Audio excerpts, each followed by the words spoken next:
कार्तिक महात्म्य अध्याय 12। यह कथा सुनकर राजा पृथु कहने लगे कि हे नारद जी, आपने कार्तिक महात्म्य का बड़ा उत्तम फल कहा। अब कृपया करके तुलसी का महात्म्य भी कहिए। यह सुनकर नारद जी कहने लगे कि हे राजा पृथु, प्राचीन काल में अनेक क्षेत्र में कवरीपुर में धर्मदत्त नाम का एक ब्राह्मण था। वह बड़ा ब्रह्मचारी, धर्मात्मा तथा ओम नमः भगवते वासुदेव इस मंत्र का जाप करने वाला तथा अतिथि सेवक था। एक दिन वह ब्राह्मण पूजा की सामग्री लेकर एक पहर रात्रि रहने पर भगवान के मंदिर को जा रहा था। इतने में सामने से आती हुई एक भयंकर राक्षसी को देखा। बिल्कुल नग्न, सूखी देह वाली, आंखों आगे को निकले हुए बड़े बड़े और टेढ़े दांत, लाल नेत्र, घुर घुर शब्द करती हुई ऐसी भयंकर राक्षसी को देखकर भयभीत धर्मदत्त ने तुलसी मिश्रित जल उस पर फेंक दिया। उस जल के शरीर पर लगते ही उसके सब पाप दूर हो गए। वह हाथ जोड़कर धर्मदत्त के पैरों में गिर पड़ी। तब धर्मदत्त कहने लगा कि तुम कौन हो और किस पाप के कारण तुम्हारी यह दशा हुई है, यह मुझे कहो। वह कहने लगे कि सौराष्ट्र देश में भिक्षु नाम का एक ब्राह्मण था। उसकी मैं पहली पत्नी थी और कलहा मेरा नाम था। मैं न तो कभी अपने पति से मीठे वचन बोलती और न ही उनको खाने के लिए अच्छे फल और भोजन देती थी। यह देखकर जब मेरे पति ने दूसरे विवाह का निश्चय किया तो क्रोध में आकर मैंने विष खाकर अपना शरीर त्याग दिया। तब यमदूत मुझको बांधकर यमराज के पास ले गए।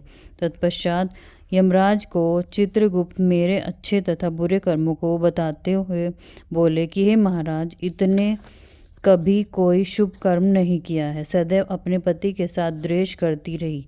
यह सुनकर यमराज ने आज्ञा दी, क्योंकि यह जिस पात्र में भोजन बनाती थी उसी में खाती थी, इसलिए इसको अपनी संतान को खाने वाली बिल्ली की योनि में भेजा जाए। यह अपने पति के साथ द्वेष रखती थी, इसलिए यह विष्ठा खाने वाली शुक्री की योनि में जाए। उसने आत्महत्या की है, इसलिए प्रेत योनि में जाए। सो महाराज, मैं 500 वर्ष से इस योनि में फिर रही थी कि भूख और प्यास से दुखी होकर एक वैश्य के शरीर में प्रवेश करके कृष्णा और वेणी नदी के संगम में आई। जैसे ही नदी के तट पर पहुंची, विष्णु के दूतों ने मुझे वैश्य के शरीर से निकालकर बाहर फेंक दिया। घूमते फिरते अब मिल गई तो आपकी तुलसी मिश्रित जल से मेरे सब पाप नष्ट हो गए। अब कृपया करके यह बतलाइए कि इन तीनों योनियों से मेरा छुटकारा कैसे होगा। धर्मदत्त कहने लगा कि तुमको देखकर मैं अति दुखित हुआ हूँ। तीर्थ, व्रत, दान यह कार्य प्रेत योनि में नहीं हो सकते। तुम्हारे पाप अधिक और पुण्य बहुत कम है। हमने सारी आयु में जितना कार्तिक व्रत किया है उसमें से आधा पुण्य तुमको दिया। इससे तुम उत्तम गति को प्राप्त हो जाओ। तब ब्राह्मण ने ज्यों ही तुलसी मिश्रित जल से उसका अभिषेक किया और ओम नमो भगवते वासुदेव का मंत्र पढ़ा, वह कलहा प्रेत योनि से मुक्त होकर अग्नि के समान दिव्य देह धारण करके लक्ष्मी के समान रूपवती हो गई। तत्पश्चात उसने ब्राह्मण को नमस्कार किया और प्रसन्नतापूर्वक बोली, हे भगवान, पाप रूपी समुद्र में डूबती हुई मुझको अपनी नौका रूप होकर बचा लिया है।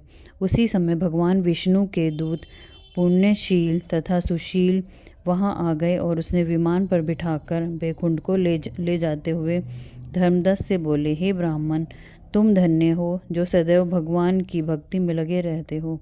तुम्हारे कार्तिक व्रत के आधे पुण्य के प्रताप से ही इसको मुक्ति प्राप्त हुई है। हे विप्र, कालांतर में तुम ही राजा के कुल में उत्पन्न होकर बैकुंठ को प्राप्त होंगे। बोल भगवान विष्णु की जय। बोल भगवान श्री कृष्ण की जय। ओम नमः भगवते वासुदेवाय।